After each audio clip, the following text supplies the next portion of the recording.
apresiasi dulu terhadap RUU PTL yang dikeluarkan oleh PLN, Pak. Kami menyambut baik dari teman-teman generasi muda itu karena itu kan sebuah angka yang sangat besar gitu. Saya mengutip beberapa data dari KSDM juga ketika RUU PTL ini dilaksanakan akan ada berapa tenaga kerja yang dibutuhkan. Kurang lebih ada 6,2 juta. Teknologi tadi sudah disampaikan, kebijakan juga sudah, produknya juga sudah ada. Tapi pertanyaannya nanti siapa yang nanti akan membangun kurang lebih.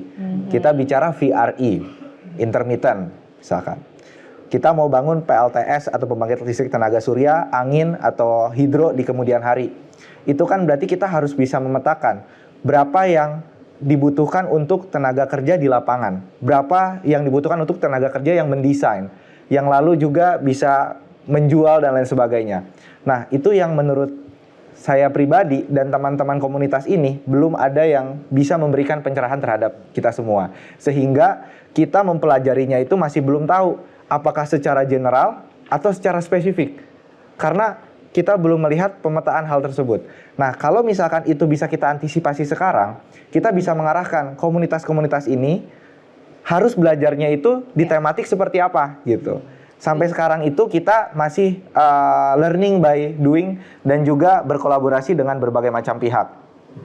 Salah satunya kita ini sudah berdiri 6 tahun, di mana di 6 tahun itu kita trial and error. Kita ingin bisa menjadi installer PLTS. Sebelum kita bangun yang giga, mega, kita bangun dari yang kapasitasnya 1 kilo, 3 kilowatt, 5 kilowatt gitu. Lalu teman-teman ini bisa di scale up secara cepat. Kita bisa lihat bahwa Indonesia itu kan negara yang kepulauan, 17.000 pulau. Kalau kita lihat tadi Bapak bilang ada potensi yang bagus di luar Jawa. Sekarang kondisi realnya menurut data Bappenas itu yang paham tentang green jobs itu 48%-nya masih ada di Jawa. 52%-nya seperti apa? Kalau kita kali 6,2 dikali 52%, ini PR-nya besar sekali kurang lebih. Nah, makanya kami ingin juga sama-sama mengajak terhadap pemerintah, terhadap badan usaha, baik itu dari BUMN atau swasta lainnya dan juga filantropi, itu bisa memberikan wadah bermain terhadap teman-teman semua.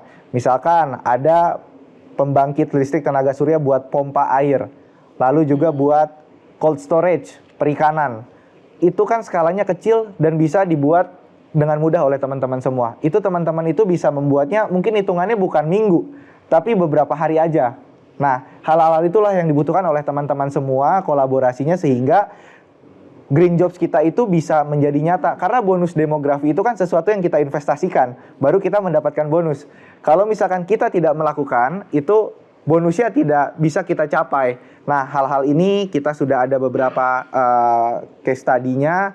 Kami juga berharap bahwa tenaga kerja yang siap untuk saat ini itu yang sangat dibutuhkan oleh teman-teman. Namun kita butuh bagaimana kita bisa bersinergi satu sama lain terutama terhadap badan usaha, program-program internship-nya, program-program manajemen trainee dari teman-teman perusahaan sehingga sudah terasah ini yang namanya tenaga kerja yang ada di Indonesia. Karena kami tidak ingin potensi yang hampir 76% itu dari yang VRI dan juga battery energy storage itu anak-anak hanya melihat aja gitu. Jadi kita ingin juga ikut serta membangun terhadap pembangunan infrastruktur ke depannya. Paling itu Kakak Sylvia. Terima kasih. Mas